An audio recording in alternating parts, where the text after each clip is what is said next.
Chers téléspectateurs du micro du pasteur Bobo, comme vous voyez vous-même, c'était les jours J avec le frère Roger Buleli. Beaucoup de personnes sont venues de partout, Angleterre, Allemagne, France, Belgique, beaucoup de monde.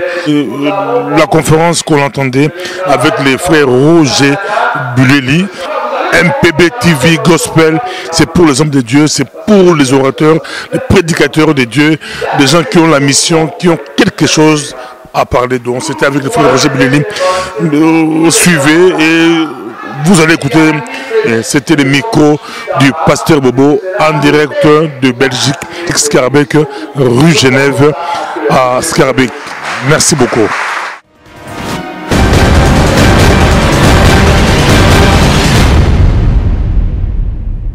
C'est comme ça que Pilate l'a présenté. Voici l'homme. Mais écoutez, mais Pilate parce qu'il était un homme, non? Mais pourquoi a-t-il dit que voici l'homme? Parce que Pilate aussi était dans la prophétie, il comprenait que tout ça, ce sont des femmes.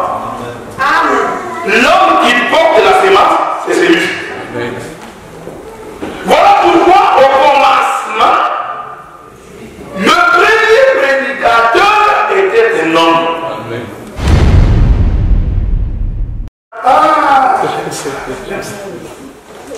L'évangile ne consiste pas à t'appeler pour avoir des voitures. Amen. Quand tu vois un prédicateur qui passe son temps, bien aimé tes amis, tu auras la voiture, tu auras des maisons. Il faut faire très très attention. Amen. Je ne suis pas contre des voitures parce que j'en ai. Mais ce n'est pas ça l'évangile. Pour que tu deviennes ministre, il faut écouter pendant 3 ans et demi. Ça c'est pour scandaliser ceux qui ne comprennent pas les écritures. Pas avant 3 ans et demi, non. Il faut que tu aies fait 3 ans et demi pour qu'on dise toi tu es devenu prédicateur.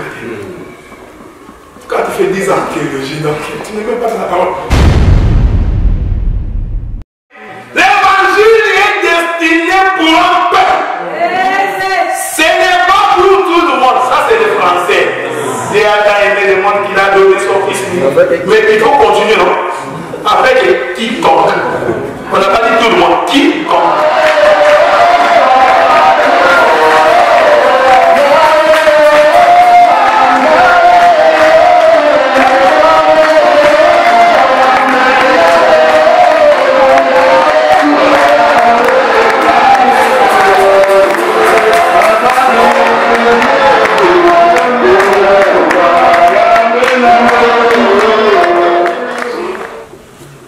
Maintenant, nous allons passer à la parole de Dieu, parce que la parole c'est la vie. Et comme nous avons dit, nous sommes dans une conférence. Donc, le premier intervenant, c'est l'homme de Dieu, le docteur Adela, qui nous vient fraîchement du Canada. Je prie, je demande à tout le monde d'être attentif. Parce que la parole de Dieu, on ne l'écoute pas dans la distraction. Sinon, tu ne vas comprendre rien.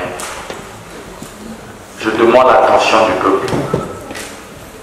Parce que Dieu, quand il parle, le peuple doit être attentif. Et pour cela, je donne la parole à mon docteur. Amen. Amen. Est-ce qu'on peut acclamer le Seigneur?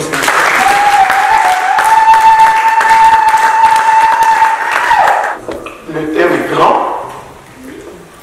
Il est robuste. Amen. Nous allons donc voyager dans les Écritures. Il y aura certainement des gens qui vont nous entendre pour la première fois. Donc, je vais essayer d'aller doucement. Très doucement pour que personne ne puisse échapper à la connaissance.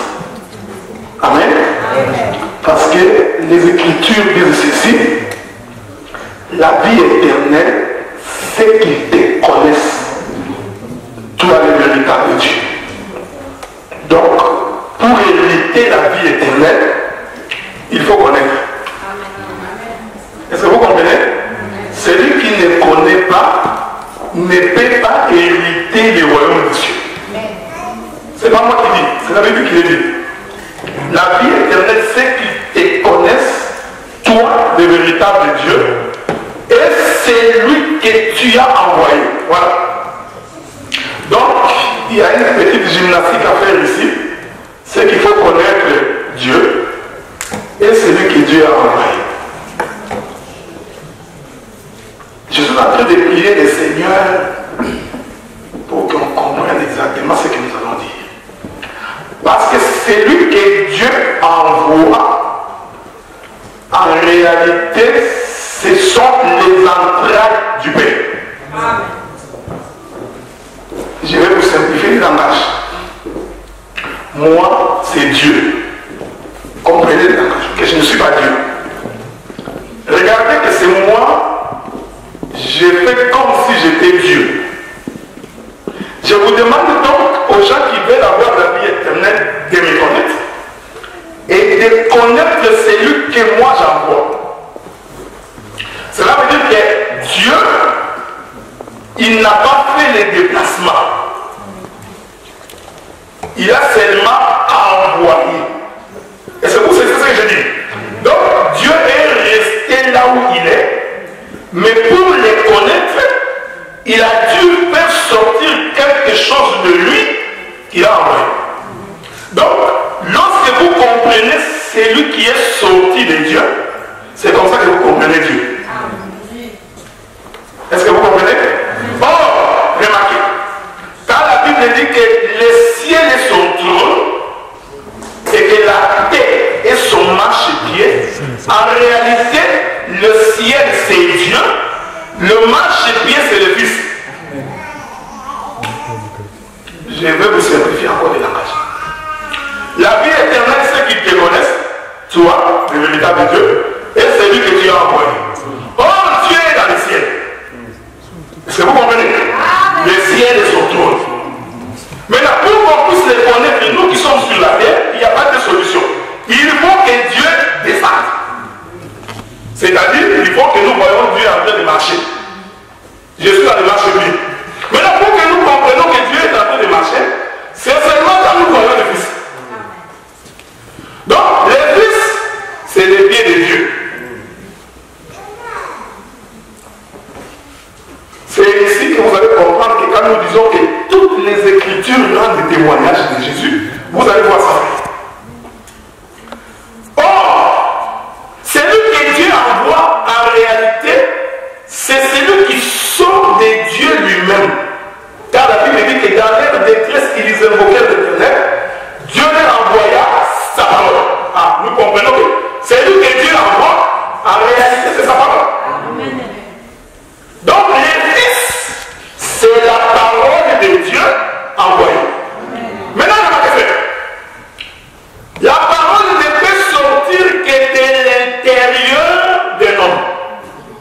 Parce que quand je fais parole, ça vient de mes entrailles et je l'exprime dehors.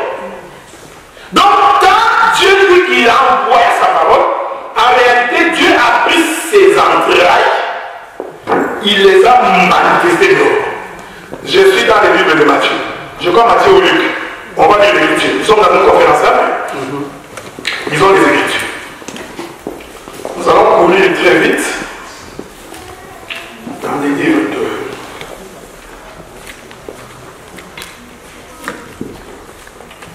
Je crois que c'est Matthieu qui dit ça.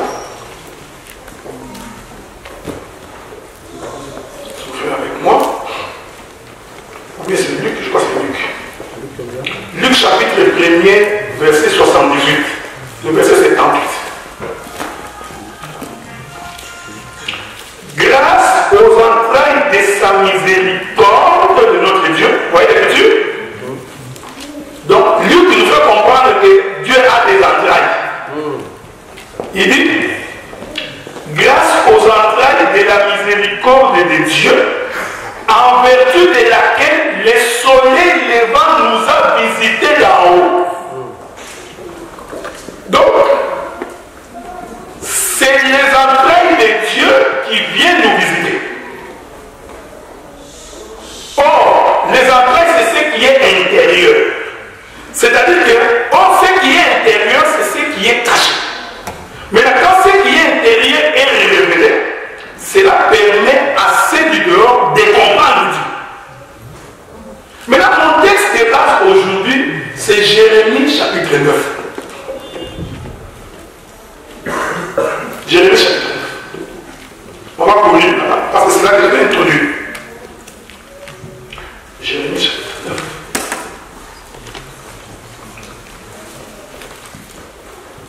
le premier verset.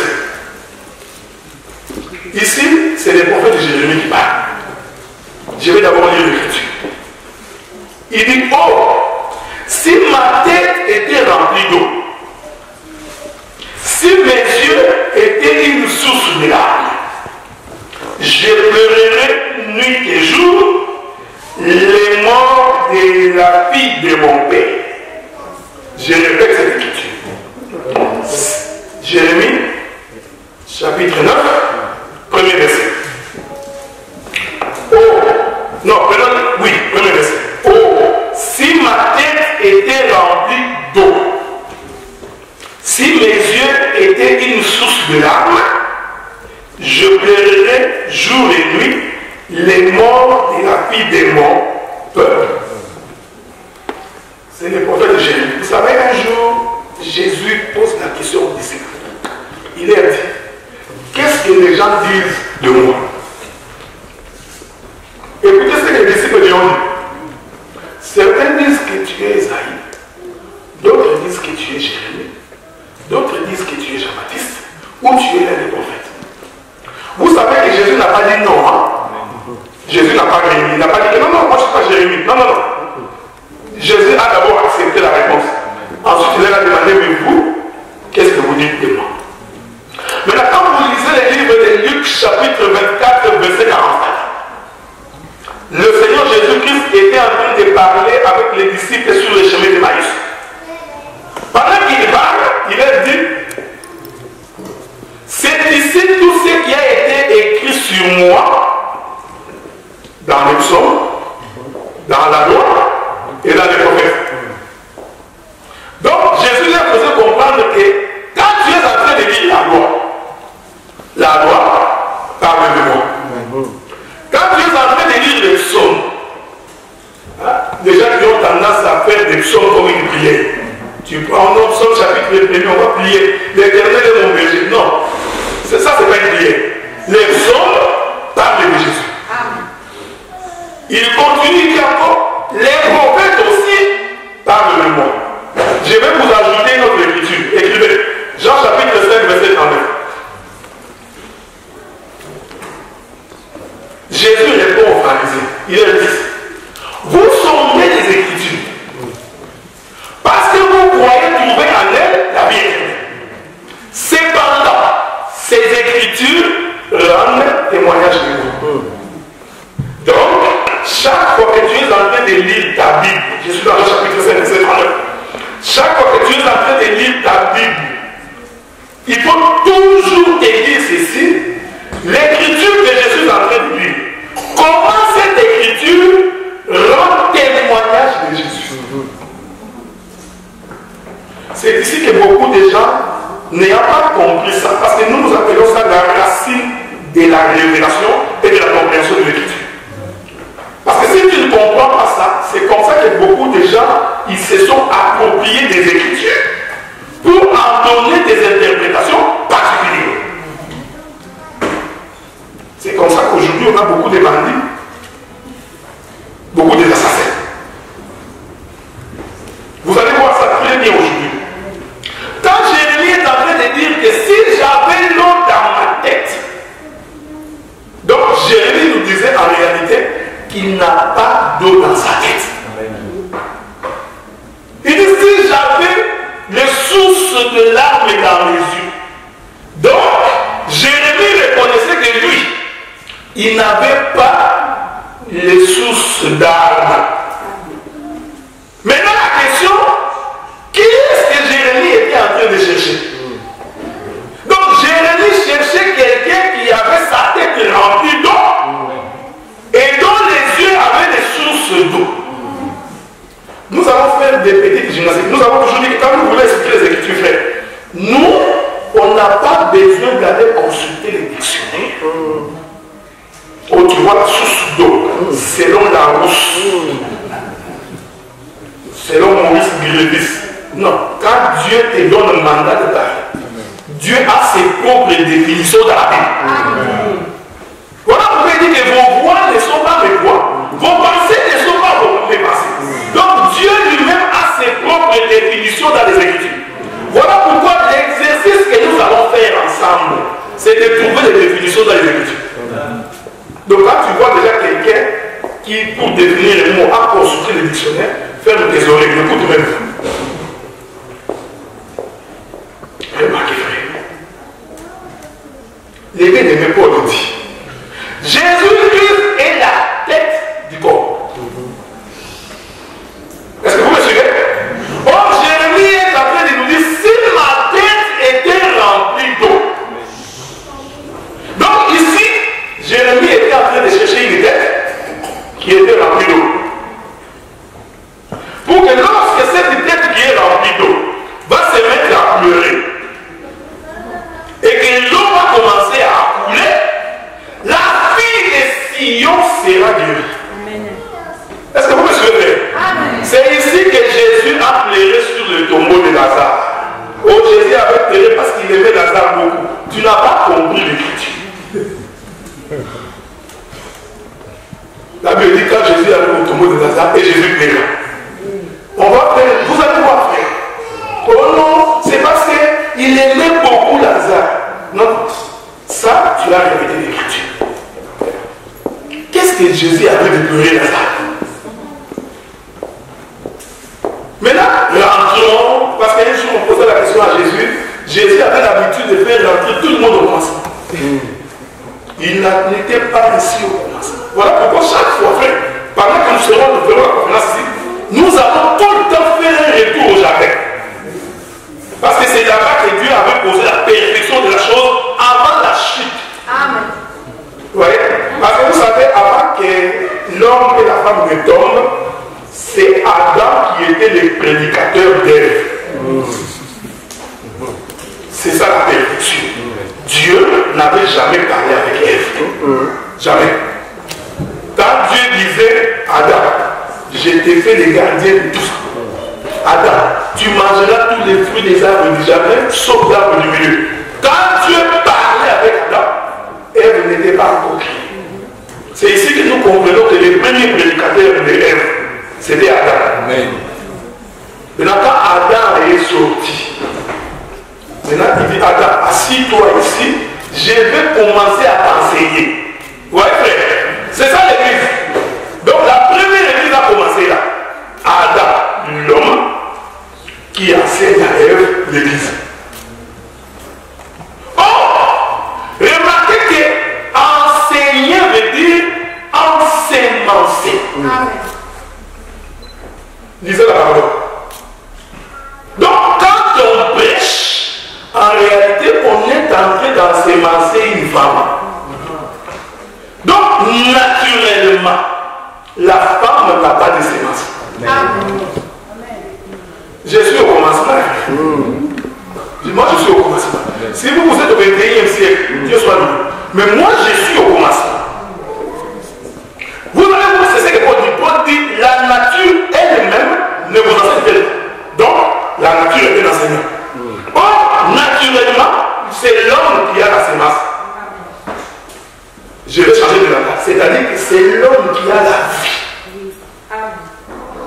Parce que quand tu as la sémence et que tu mets la sémence par terre, en fait, tu communiques la vie à la terre. Vous comprenez? Donc, la femme que tu vois, communiquer, elle n'a pas la vie. C'est pourquoi Jésus avait raison de se frapper la poitrine. Je suis le chemin, la vérité et la vie. C'est-à-dire que pour tout cela, vous n'avez pas la vie. Oh, Jésus, c'est l'homme. C'est comme ça que Pilate l'a présenté. Voici l'homme. Mais pourtant, il y a même Pilate parce qu'il était un homme, non? Mais pourquoi a-t-il dit que voici l'homme? Parce que Pilate aussi était dans la prophétie, il comprenait que tout ça, ce sont des femmes.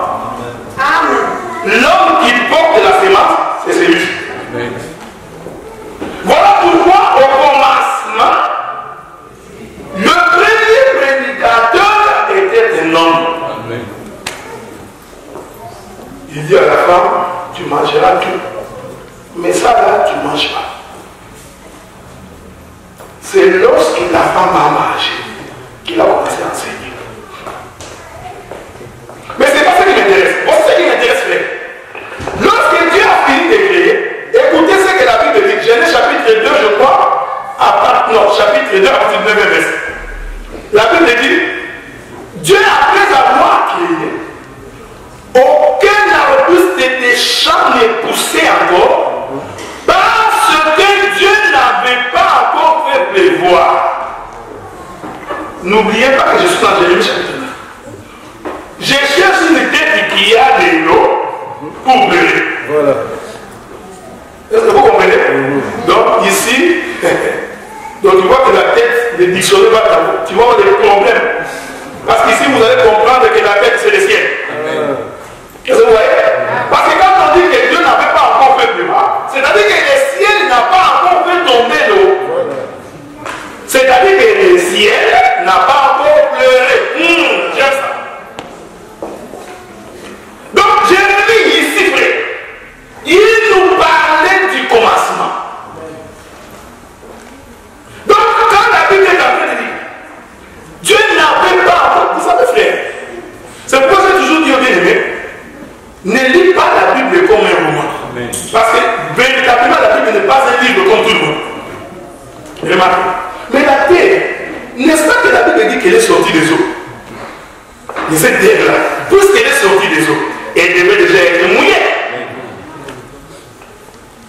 Est-ce que vous comprenez? Mais pourquoi encore on dit que ça n'a pas encore germé? Parce que la pluie n'était pas tombée. Je vais vous amener à comprendre beaucoup de choses, frère.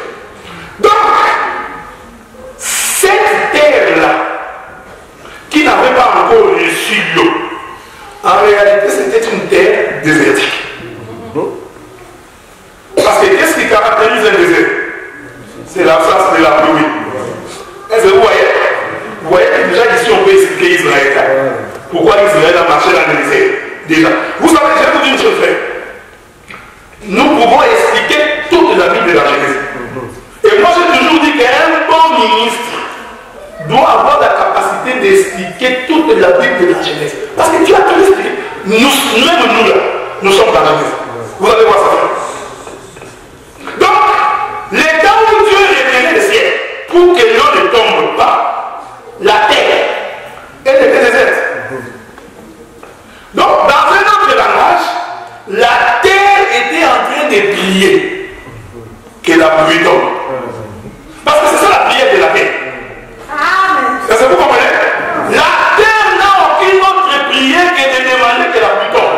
Pourquoi? Parce que si la pluie ne tombe pas, c'est la famine et la sécheresse. Donc pour qu'on puisse trouver à manger, pour qu'il y ait la vie, j'aime ça. Il faut que la pluie tombe. Si la pluie ne tombe pas, j'aime ça, frère. C'est-à-dire que quand dans une église, il n'y a pas la pluie qui tombe, vous êtes dans la sécheresse. Voilà pourquoi nous disons toujours, la chose la plus importante dans une église, c'est la connaissance de la parole. Les diables aussi le savent. C'est pourquoi si nous avions organisé un conseil avec Moutachaka, il s'appelle Moutachaka, vous allez voir comment ici ça va être plein. Parce que les gens adorent danser et chanter. Mais ils oublient qu'Israël en Égypte n'a jamais chanté et dansé. Israël a chanté le jour où il a traversé la mer Rouge. Donc celui qui n'a pas encore traversé la mer Rouge, qui chante et qui danse, en réalité il ne chante pas, il danse. Oh, pour traverser la mer Rouge, il te faut la parole. Sans la parole, tu ne peux pas sortir. Mais je rentre jamais fait. Je rentre. Donc la prière de la terre, c'était quoi? Qu'il pleuve. C'est ici que je suis en train de vous dire, frère. Vous allez remarquer qu'avant même que Adam ait péché, Dieu voulait déjà les arbres. Déjà par le fait que Dieu avait créé le ciel et la terre, qui les a séparés, Dieu avait mis dans la terre les désirs que le ciel ne fasse tomber la pluie. Avant même que Adam ne pêche. Donc la terre qui n'a pas reçu l'eau, pendant que Dieu retenait l'eau, cette terre-là est une terre désertique. Cette terre va en même temps représenter deux peuples. Il va représenter les enfants d'Israël. Pourquoi? Parce que les enfants d'Israël ont refusé de recevoir l'eau. Je vais prendre un témoin. Vous savez, frère, nous, quand on va expliquer les choses de Dieu, je n'ai pas besoin de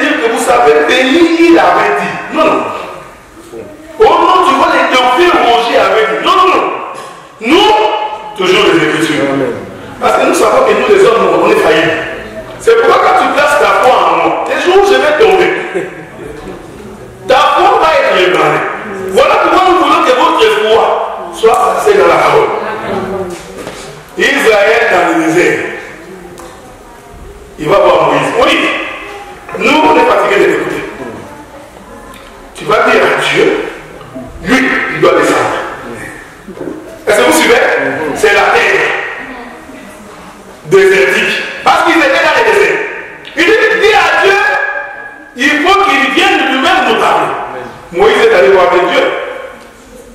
La terre est contre l'idée de réclamer. Maintenant Jésus l'a vu.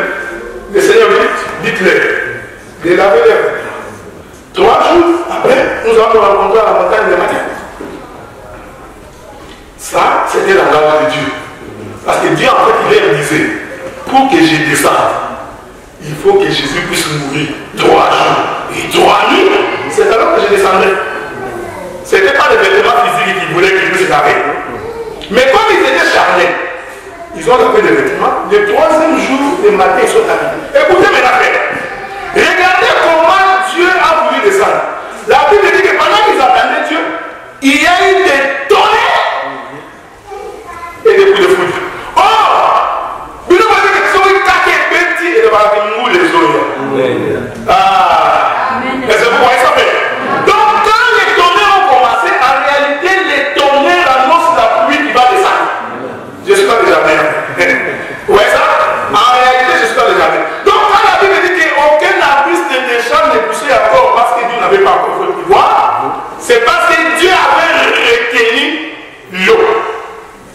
Mais ici, Dieu a annoncé qu'il allait venir. Donc, il a par des tonnerres.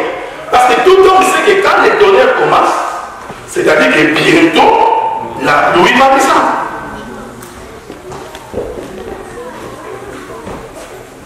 Je voudrais progresser. J'ai tellement de choses à dire que je me dis si vous allez comprendre ces choses-là. Vous allez comprendre qu'en réalité, les tonnerres, c'est la loi. Parce que c'est la loi qui a annoncé la venue du Seigneur. Est-ce que vous comprenez ce que je dis? C'est la loi. Dieu a donné la loi. Je vous ai donné le chapitre 24, verset 44. La loi, les psaumes, les témoignages et les prophètes parlent de nous. Donc, la loi a annoncé la présence du Seigneur. Donc, nous, quand on était en train de lire la loi, Israël, tu prendras un agneau d'un an, et tu vas immoler, tu mangeras entre les 2 soirs. Tout ça, c'est la loi. En réalité, toutes ces lois-là n'annonçaient que le Seigneur qui allait venir. Parce que c'est lui le véritable venir. Est-ce que vous voyez ça? C'est pourquoi j'ai dit, les tonnerres qui annoncent la pluie, c'est la loi qui annonce la venue du Seigneur. Maintenant, Israël a refusé la pluie. Déjà, seulement par la loi. Ils ont dit, Moïse, rentre. Dis-lui qu'on ne veut pas de la pluie. Donc, qu'il ne descende pas. Est-ce que vous voyez ça? Jérémie dit, si ma tête était grande, je paierai. Donc, celui qui pleure, c'est celui qui a une tête remplie d'eau. Donc, dans les jardins, quand Dieu a retenu la pluie, en réalité, la terre était devenue désertique. C'est pourquoi j'ai dit, cette terre va représenter 2 peuples. Il représente Israël. Il représente aussi nous, avant de recevoir la parole. Parce que quand nous n'avions pas la parole, nous étions sans Dieu. Est-ce que vous me suivez? Je vais parler à d'autres écritures. Parce que nous parlons écriture. Ok? Remarquez. Maintenant, quand Dieu a voulu créer l'homme, Dieu devait pleurer, frère. Parce que la Bible dit que Dieu, pour créer Adam, Dieu a rassemblé la poussière de la terre pour en donner la forme. Or, la poussière en elle-même ne peut pas avoir une forme. Amen. Donc, pour que la poussière puisse avoir la forme, elle doit recevoir de l'eau. Est-ce que vous me suivez? C'est-à-dire que Dieu avait pleuré. Suivez-moi bien, frère. Suivez bien. Quand la Bible dit une vapeur s'est élevée de la terre et a arrosé. Donc la pluie était tombée. Est-ce que vous voyez ça? C'est pourquoi nous disons en réalité Dieu avait pleuré pour créer Adam. N'oubliez pas que je vous ai évoqué l'écriture de Lazare et Jésus pleura. Je vais ouvrir une parenthèse. Vous voyez la Bible? La Bible était un oiseau. Il y a beaucoup de gens qui ne savent pas pourquoi Dieu avait créé les oiseaux. On va les aider. Dieu a créé les oiseaux avec des ailes. Les droits et les gauches. Cela permet à l'oiseau de voler. Donc si l'oiseau n'a que ses ailes, il ne peut pas voler. Est-ce que vous comprenez? Donc il faut des ailes pour voler.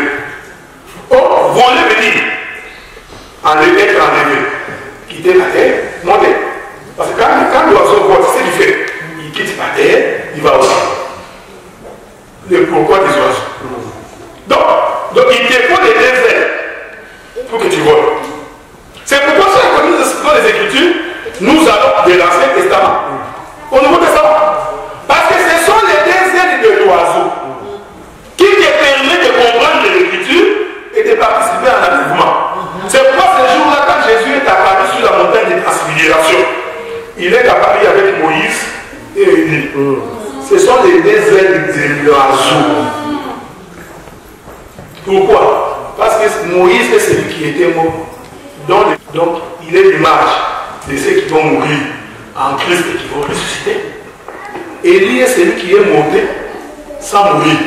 Il est l'image de tous ceux qui seront vivants le jour où le Seigneur viendra, qui vont changer du corps terrestre au corps céleste pour monter. Donc Moïse et Élie représentent ces deux mouvements. Tous ceux qui sont morts en Jésus, qui en réalité dorment, qui vont ressusciter. C'est pourquoi on n'a jamais trouvé les tombeaux de Moïse. Vous comprenez? Donc, en réalité, Jésus, quand il était là, sur la montagne de transfiguration, il représentait l'oiseau avec des ailes. Je vais appeler notre témoin. Un jour, les enfants d'Israël se battaient contre les Amalécites. La bataille était tellement forte qu'Israël perdait. On prit Moïse. On le met sur un morceau de pied. De ce côté ici, Hur, les pieds par la main. De ce côté ici, Aaron, les pieds par la main. Donc Moïse était assis, le met comme ça. Si tu regardais Moïse, tu verrais un oiseau. Il avait pris la forme de l'oiseau qui est en train de s'envoler. C'est pourquoi Dieu dit dans le livre d'Exode, Israël, j'étais porté dans les ailes comme les lions. Est-ce que vous voyez? Je vous ajoute des Écritures. C'est pourquoi Jésus, il est écrit dans le livre des Hébreux, nous sommes bâtis sur le fondement des apôtres et des prophètes. Jésus-Christ est dans la guerre. Ce sont les deux ailes de l'oiseau. Donc c'est pourquoi je dis, tu ne peux pas participer à l'enlèvement si tu ne peux pas marcher de gauche et à droite. Donc, ça te remet à côté à droite.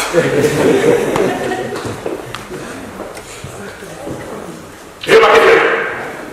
Donc, je disais que maintenant, pour que Dieu rassemble la poussière de la terre, il n'y a pas de solution. Il faut que l'eau arrose la terre. C'est ici que nous comprenons qu'en réalité, Dieu avait pleuré. Ici, je te fais remarquer que faites attention avec l'arbre de Jésus. C'est pas de ça que je parle. L'arbre dont je parle ici, c'est la parole. Est-ce que vous comprenez? Je vais vous donner encore l'écriture. Il pleure. Maintenant, en pleurant, cette eau qui est en train de tomber par terre, c'est cette eau qui est en train d'appeler le poussière de la terre. Pour qu'ils viennent au rassemblement. Est-ce que vous voyez? C'est pourquoi chaque fois que nous annonçons la parole, en réalité, Dieu pleure. Et pendant qu'il pleure, il est en train d'appeler le peuple. Parce que vous savez que Adam, c'est un corps de poussière rassemblé. Amen. Vous voyez ça? Donc, Dieu a payé Adam, il a payé les poussières. Il dit poussière, Elodie, viens. Poussière, Samy, viens. Voyez-vous, hein? Je suis en train de prêcher. C'est ça l'évangile. L'évangile ne consiste pas à t'appeler pour avoir des voitures. Amen. Quand tu vois un prédicateur qui passe son temps, tu te dis, bien aimé de servir, tu auras la voiture, tu auras des maisons. Il faut faire très très attention. Amen. Je ne suis pas contre des voitures parce que j'en ai. Mais ce n'est pas ça l'évangile.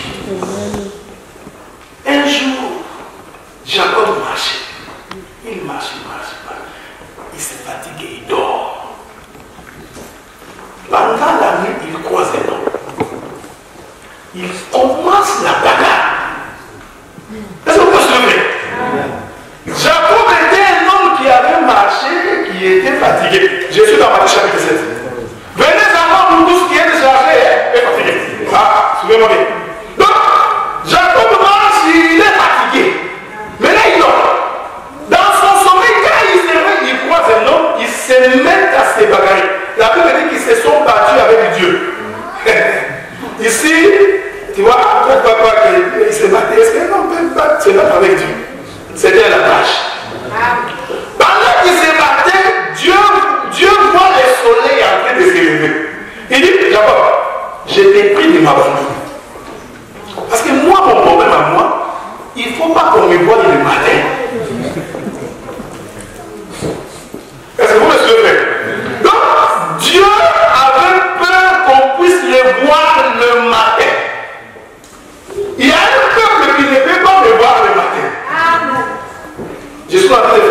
des jeux de ping-pong. Parce que Dieu a donné rendez-vous à Israël le 3e jour le matin, mais ils ne se sont pas vus. Vous voyez ça? Dieu dit, mon problème à moi, c'est que ne laisse pas le soleil se lever sur moi. Écoutez ce que Jacob dit. Jacob dit, ok, je vais te laisser, mais à une condition. Bénis-moi. Cesse de prêcher la bénédiction comme ça fait. Mais nous croyons qu'un enfant de Dieu doit prospérer à tous les égards comme prospère d'abord l'état de son âme. Maintenant, Jacob dit, pour que je te laisse, il faut que tu me bénisses. Moi, j'avais pensé que Dieu allait donner des voitures et des buildings à Jacob. C'est pourquoi nous conseillons bien de bien lire les Écritures. Il ne faut pas parler parce que tu veux faire plaisir aux gens. Non, nous ne sommes pas déjà faits. On ne prêche pas pour faire plaisir à quelqu'un. En fait, tu l'aimes pas. Quand tu prêches pour faire plaisir à quelqu'un, ce n'est pas de l'amour. L'amour, c'est de dire à la personne la vérité. Maintenant, Jésus dit, il dit, bon, je vais te bénir. Tu verras comment il y a la bénédiction. La Bible dit qu'il va briser Jacob. Voyez-vous, hein? La bénédiction, c'est que Dieu doit te briser. C'est pas fini. C'est pas fini. Après l'avoir brisé, il change son nom. Ce n'est pas ce qu'on voit aujourd'hui. Je m'appelais Adela. Comme je suis devenu prédicateur, je change de nom. Je devais Jérémie. Je dis non. Parce que Dieu a changé Jacob en Jérémie. Non. Tu t'es approprié l'écriture. On a beaucoup de pasteurs comme ça. Il s'appelait Matongoulou Bernard. Il devient bishop. Non. Je vais comment s'appeler Abraham. Vous nous posez la question pourquoi? Il dit non, c'était Abraham et puis c'est devenu Abraham. Il n'a pas compris le pourquoi d'Abraham à Abraham. Pourquoi Dieu a-t-il brisé Jacob? Il le brise, c'est-à-dire que la vie que tu as menée pendant tout le temps que tu avais marché. Quand tu rencontres le Seigneur, première chose, tu changes de vie. Ensuite, il change ton nom. C'est-à-dire si on t'avait connu impunique, on ne te connaît plus impunique. Maintenant, écoutez ce que Jacob dit. Il dit, ça j'aime Dieu. Dieu, bon, maintenant, comment moi je suis venu, je marche avec des pieds. Maintenant, que toi tu m'as brisé. Dis-moi comment je vais continuer ma marche. Ah, Dieu dit voilà. Maintenant, je vais te donner les bâtons. C'est comme ça que David pouvait dire, ton bâton et ta roulette me rassurent. Vous voyez ce que c'est? Il dit bon, maintenant que je t'ai brisé, tu ne peux plus marcher par toi-même. Je vais te donner l'appui. Donc pour celui qui rencontre le Seigneur, il ne marche plus par lui-même. Vous voyez-vous après? Donc quand nous voyons que tu manifestes encore les désirs de la chair, nous comprenons que tu vis encore par toi-même. Amen. Depuis ce jour-là, Jacob a commencé à marcher avec lui. Ah, ça j'aime frère. Ça j'aime. Donc Jacob est devenu vieux. Ici, faites attention. Je ne parle pas de vie avec des cheveux blancs. Parce qu'il y a des vieux avec des cheveux blancs, mais qui sont encore des jeunes bénis. Oui, j'aime ça frère. J'aime quand Dieu explique les Écritures. Tu vois, nous ici, on n'a pas besoin de lire les papiers. Non, ça vient. Quand tu as la chose, ça coule. Et moi, je fais. Jésus regarde le pied. Il dit pied. Parce qu'en réalité, être vieux, c'est avoir les ailes dessus. Amen. Il regarde le pied. Il dit pied. Quand tu étais jeune, tu conduisais tes pas comme tu voulais. Nous comprenons que les jeunes, c'est celui qui conduit, c'est pas comme il veut. Donc, quand Dieu conduit par ses propres pas, c'est un jeune. Même s'il a 60 ans, il est jeune. Il dit, mais quand tu deviendras vieux, on te mettra la ceinture blanche, on va commencer à t'entraîner là où tu ne veux pas. Bien aimé dans le Seigneur. Un enfant de Dieu, il ne vit plus par lui-même. Quand tu sens encore avoir les désirs de la chair, comprends que tu es encore jeune. C'est pourquoi la Bible dit, on ne donne pas la royauté à un jeune roi. Faites attention. Parce que Salomon était jeune. Il faut faire attention. Je suis en train de danser dans l'écriture.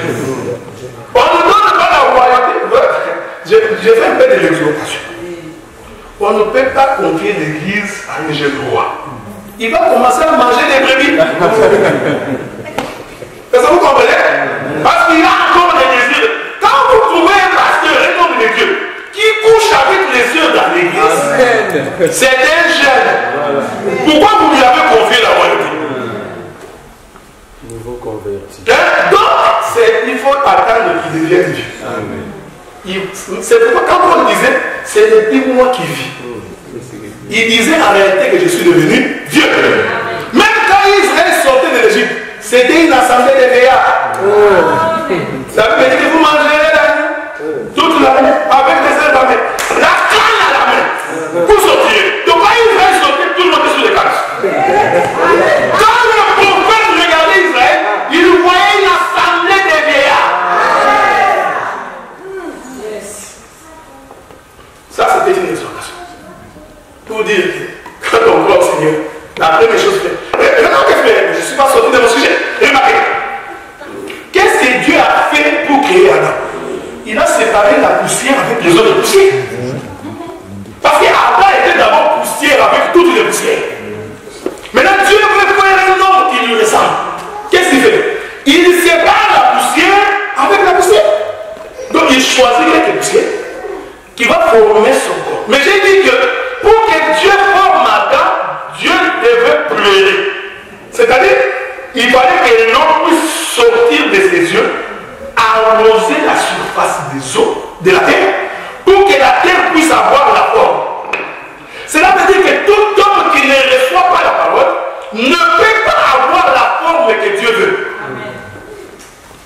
C'est pourquoi tu vas attendre quelqu'un. Non, c'est pas important. Qu'est-ce qu'on va écouter là-bas? Nous avons appelé la volonté faux. La Bible dit, quand ton intérieur est nettoyé, ton extérieur est.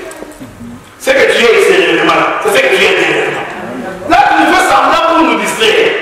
Donc, l'intérieur, quand tu es nettoyé, l'extérieur l'est. Maintenant, regarde. Je vais appeler 2 ou 3 autres thèmes pour démontrer comment pleurer l'eau qui tombe, qui sort de la tête du Seigneur, c'est la parole. Prenons Esaïe chapitre 55. Esaïe chapitre 55.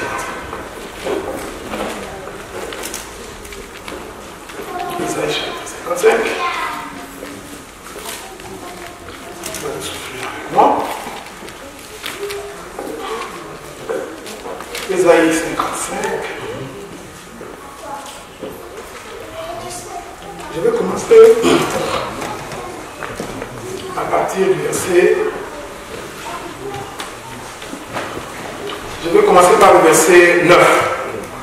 Autant les cieux sont élevés au-dessus de la terre, autant mes voix sont élevées au-dessus de vos voix, et mes pensées au-dessus de vos pensées. Comme la pluie et la neige descendent des cieux. Vous me suivez? Et il n'y retourne pas sans avoir à arroser et féconder la terre. Pendant que tu lis ce verset ici, mets-toi dans les jardins. Parce que je vous ai dit que la terre n'avait encore rien produit parce que la pluie n'était pas tombée. Ah, il dit. Et il n'y retourne pas sans avoir à arroser. Esaïe nous dit, la terre, qu'est-ce qu'il fait? Il arrose. 2, il féconde la terre. Et fait germer des plantes, et sans avoir donné de la semence au semeur, et du pain à celui qui mange. Il continue le verset 11. Ainsi en est-il de ma parole qui sort de ma bouche. Voilà. Maintenant, Dieu compare sa parole à la pluie qui descend du ciel. Il dit, ainsi en est-il de ma parole qui sort de ma bouche, et ne retourne point à moi sans effet, sans avoir exécuté ma volonté et accompli mes desseins.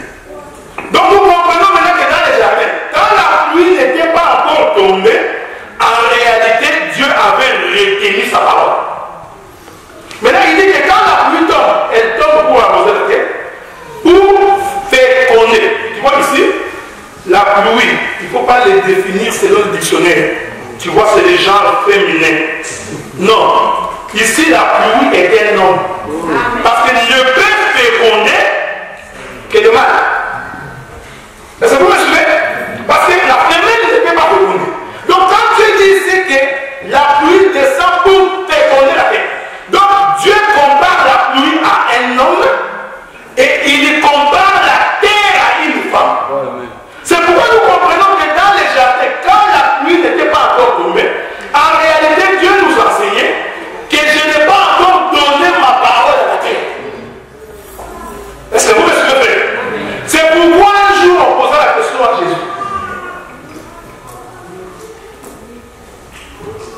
Un homme avec une femme, il est mort.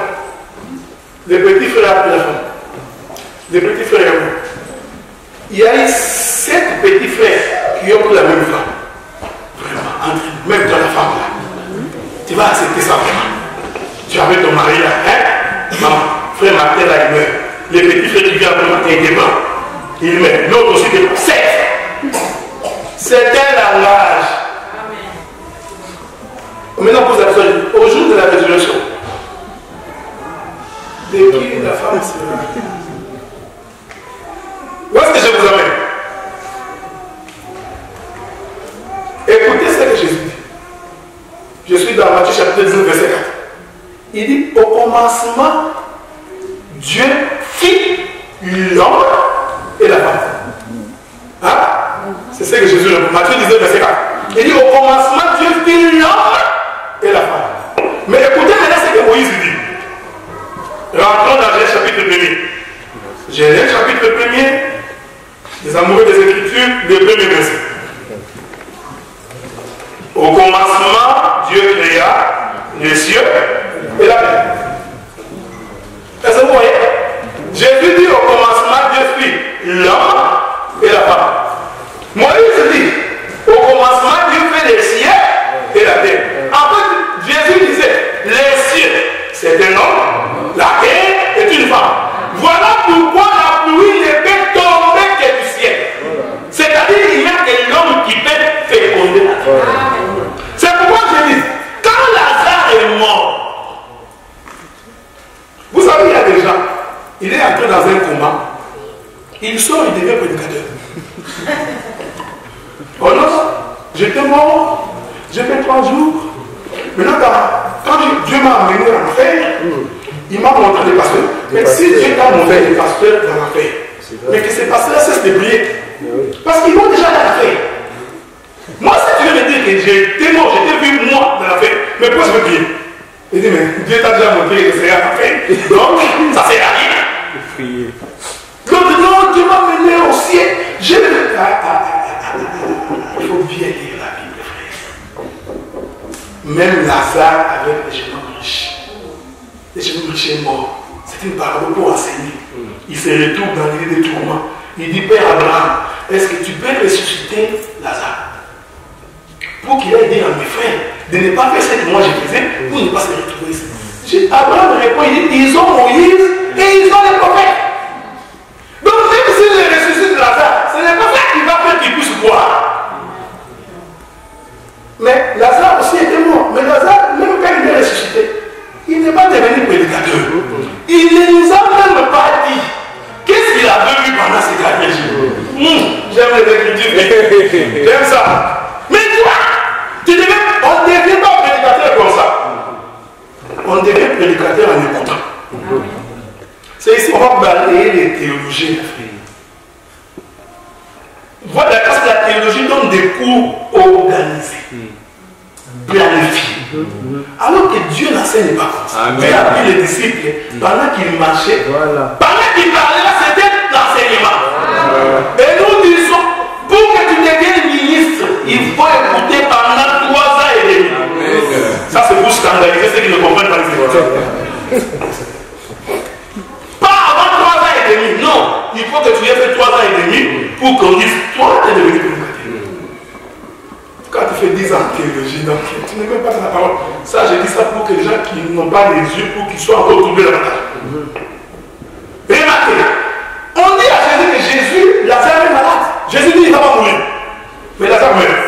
Jésus ignorait dit que Lazare allait mourir. Non. Mais pourquoi vous priez un Dieu comme ça qui ne sait pas que Lazare allait mourir? C'est parce que les gens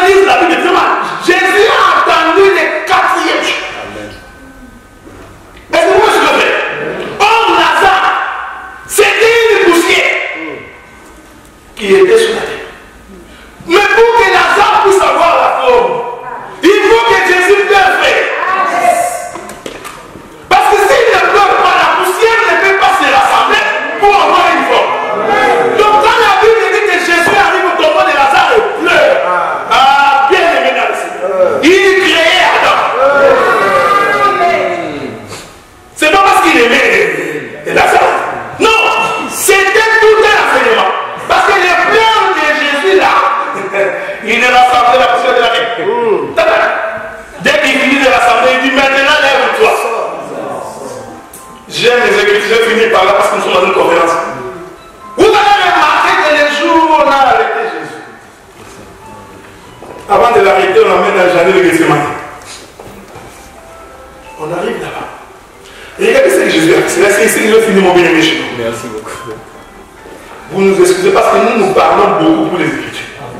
Moi, je peux parler pendant 5 heures. Mais quand vous me mettez à côté après la prédication, je parle pas beaucoup. C'est ma femme qui parle trop. Regardez. Les jours de sa mort, Jésus prend ses disciples. Ils étaient restés 11. Est-ce que vous me suivez? Parce que Judas avait déjà vaincu Jésus. Jésus commence à faire une marche avec les 11. Il marche, il marche, il marche. Il arrive quelque part. Il prend 8 disciples. Il dit, vous, restez ici. Il récupère Pierre, Jacques et Jean. Il continue la marche. Tac, tac, tac. Ils arrivent aussi quelque part. Il dit, vous aussi, restez ici. Ensuite, lui-même fait quoi? Il continue. Vous allez voir que Jésus a fait la marche du souverain sacrificateur. Il a laissé une partie dans les parvis, une partie dans les lieux saints, et lui-même est entré dans les lieux très saints. Parce que la Bible dit qu'il ne pouvait entrer dans les lieux très saints que les sacrificateurs. Seuls. Est-ce que vous voyez ça? Je vais changer de langage. C'est ici que nous dribblons pour que les gens qui ont fait la théologie du voient. Regardez. Vous allez remarquer que ceux qui sont restés dans les parvis représentent aussi la maison d'Israël et les vierges folles qui ne participent pas à l'enlèvement. Pierre, Jacques et Jean sont des trois qui sont entrés dans le lieu saint. Bon, dans le lieu saint, c'est là où il y a les bains. C'est l'église qui est enlevée. Je vous informe en passant que Pierre, Jacques, Jean et tous les autres disciples, ils font partie de l'église. Ils ne sont pas israélites, ok? Parce qu'ils vont participer à l'enlèvement. Ensuite, lui-même entre dans le lieu très saint. Il fait la marche du super sacrifice. Mais quand il arrive là-bas, il crée Lazare. La Bible dit qu'il commença à prier. Pendant qu'il priait, Jérémie chapitre 9 se concrétise. Oh, si ma tête était remplie d'eau, Jésus se met à transpirer. L'eau commence à sortir de sa tête. J'aime ça, frère, j'adore. Quand l'eau est en train de sortir, la Bible dit que cette eau commençait à tomber sur la tête. Je vous informe que cette eau, c'était le sang. Et ce n'est pas tombé partout. Oh, j'aime l'évangile. L'évangile est destiné pour un peuple. Ce n'est pas pour tout le monde. Ça, c'est le français. Dieu a aimé le monde qu'il a donné son fils. Mais il faut continuer, non? Avec quiconque. On n'a pas dit tout le monde. Quiconque. Voilà pourquoi quand le Seigneur a envoyé les 2 anges dans le pays de Sodome et Gomorrhe, ils ne sont pas allés pas parce qu'ils voulaient Sodome et Gomorrhe. Non. C'était à cause d'Abraham. Frère, je m'excuse, je vais finir là. Abraham est sorti de l'Égypte, est sorti de Charan, de son pays en Chaldée avec Lot et son père. Hein? D'abord, je vous informe qu'Abraham était sorti avec son père. C'est pas écrit dans la Bible. C'est pas écrit. Ça, c'est pour vous décourager, pour ne pas aimer vos parents. La Bible dit que quiconque ne prend pas soin de sa famille charnelle, il est plus que taille. Même s'il est sorcier, tu lui donnes l'argent. Quand toi tu as Dieu, il ne peut pas. Tu as peur parce que tu n'as pas Dieu. Il est sorti avec son père. Ils sont sortis avec Charles. Il s'appelait Terra, son père. Ils ont marché. Ils sont arrivés dans un pays qu'on appelle Charan. C'est là que le père et les fils se sont séparés. Je ne m'appelle pas dans le détail parce que c'est la croix. Là, quand Jésus disait mon père, pourquoi m'as-tu abandonné? Ah, donc tous les temps qu'il marchait, il était avec le père. Mais les choses sont à côté. Parce que c'est pas ce qui m'intéresse. Il continue avec l'autre. Mais quand il continue avec l'autre, il y a eu la bagarre, dispute entre les serviteurs de l'autre et là-bas. Ils se sont dit, bon, on va se séparer. Toi, tu vas à gauche, lui va à droite. Celui qui n'est pas enseigné, il dit que l'autre c'est le péché. J'ai même entendu quelqu'un qui a composé une chanson. J'ai dit vraiment.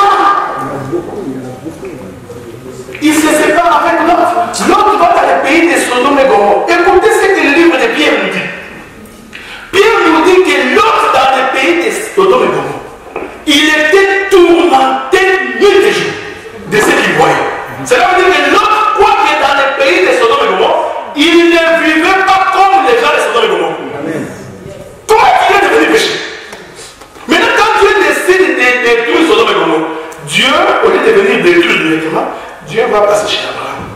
Abraham, je suis venu te voir. Dieu dit non, moi avant que je parle, il faut que je mange. Ici, quand tu es un prédicateur gourmand, tu vas dire non, donnez-moi l'argent pour que je vous bénisse. Tu n'as pas compris l'écriture. Si tu ne comprends pas, viens, nous allons t'aider pour que tu comprennes. Dieu mange. Parce que nous disons que quand Dieu mange, il doit parler. Dès qu'il a mangé, il dit ouf, cacherai-je quelque chose à Abraham? Ici, frère, je comprenais qu'Abraham était une femme. Parce qu'il n'y a qu'à la femme qu'on cache. Mais je n'entre pas là. Je n'entre pas là. Ici, Abraham est une femme, mais je n'entre pas là. Parce qu'il n'y a qu'à la femme qu'on ne peut rien cacher. Un homme qui cache quelque chose à sa femme là, il faut bien le vérifier. Parce que la femme doit connaître l'homme pour bien témoigner. C'est ce que nous sommes. Nous, pour témoigner Christ, nous devons bien le connaître. Ça, quand nous sommes des faux témoins. Paul dit c'est un mystère par rapport à l'église et à Christ. Donc la femme aussi, la femme doit te connaître. Si on dit que les numéros de gens volés, ça là, n'a pas la mondo, ils arrivent pour aller. Mais si tu ne connais pas, bon, il y a que ma femme. C'est pourquoi je dis ici Abraham, c'est la femme. Maintenant il dit Abraham, je m'en vais détruire ce nom. Abraham commence l'intercession. Abraham n'a pas intercédé pour Sodome et Gomorrhe, parce qu'Abraham ne connaissait personne là-bas. Abraham ne connaissait que l'autre. Donc nous comprenons que toute l'intercession d'Abraham ne concernait que l'autre. C'est pourquoi Jean chapitre 17, Jésus dit paix. Ils étaient à part, il nous a donné, je les laisse dans le monde, mais ils ne sont pas du monde. Ce n'est pas pour le monde que j'ai pris, mais j'ai pris pour l'autre. C'est pourquoi quand les gens sont arrivés à Sodome et Gomorrhe, ils ne sont pas entrés dans Sodome et Gomorrhe. Sodome et Gomorrhe, on a manqué nous avons pas compris. Non. Ils sont allés directement dans la maison de l'homme. Vous voyez? Donc quand la pluie tombe, quand la tête qui est remplie d'eau fait couler l'eau tombe exactement sur la terre que Dieu avait prévu pour que cette terre puisse recevoir de l'eau. Vous voyez ça? Donc quand Jésus avait pleuré, ce n'est pas parce qu'il aimait trop à ça. Non. Jésus a enseigné sur la création d'Adam. Que le Seigneur vous bénisse.